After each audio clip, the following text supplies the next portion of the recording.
शेवगाव तालुक्यातील भायगाव येथील ग्रामपंचायत मालकीच्या जागेवर गेल्या 1 ते 2 वर्षांपासून मोठ्या प्रमाणात बेकायदेशीर मुरुम उत्खनन सुरू असल्याचा आरोप करत बख्तरपूर येथील रहिवासी विलास भाऊसाहेब फाटके यांनी जिल्हाधिकारी कार्यालयासमोर उपोषण सुरू केलंय। संबंधित प्रकरणाची सखोल चौकशी करून दोषींवर फौजदारी गुन्हा दाखल करावा अशी मागणी त्यांनी केली आहे।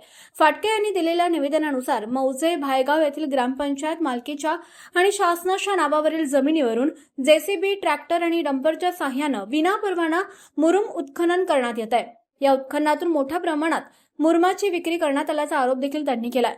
या प्रकरणाविरोधात आवाज उठवल्यानंतर संबंधित व्यक्तीकडून खोटे गुन्हे दाखल करण्याची आणि जीवे मारण्याची धमकी दिली जात असल्याचे सुद्धा त्यांनी निवेदनात नमूद केलंय। त्यामुळे आपल्या जीवाला धोका असल्याची भीती त्यांनी व्यक्त केली आहे।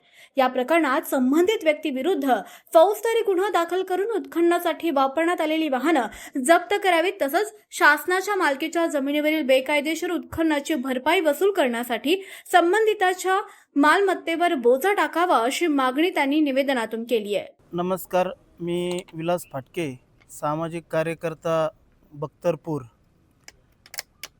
आज उपोषणाला बसायचं कारण असं की मौजे भायगाव येथील ग्रामपंचायतच्या नावावर असलेला 7/12 उतारा महाराष्ट्र शासन त्या गेले 18 ते 20 एकर त्या जागेमध्ये, शासनाच्या जागेमध्ये गेले तिथला गावगुंड कानिप रावसाहेब घाडगे हा गेले 1 ते 2 वर्षापासून ते 2 मुरुम उपसत आहे।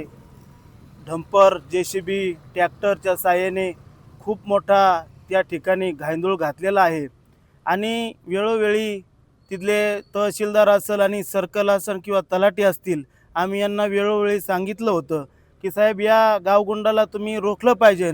तर त्या गावगुंडांनी त्यांची तिथं अशी दहशत आहे की तिथं त्यांनी अनेक कार्यकर्त्यांनी जेव्हा प्रशासनाला माहिती दिली तर प्रशासन त्या ठिकाणी हप्ते घेऊन, पैसे घेऊन या ठिकाणी लाचार झालेलं आहे आणि एखाद्याने आपली तक्रार केली तर त्या गुंडाला पहिला निरोप जातो आणि तो गुंड त्या ठिकाणी तिथल्या माणसाला हाणमार करतो, त्या ठिकाणी गोळीबार करण्याचा प्रयत्न करतो। त्याच्याकडे बंदूक आहे आणि त्या बंदुकीच्या धाकाने गेले अनेक वर्ष त्यांनी काही कोटी रुपयाचा मुरुम तिथून उचलला आहे आणि विकला आहे।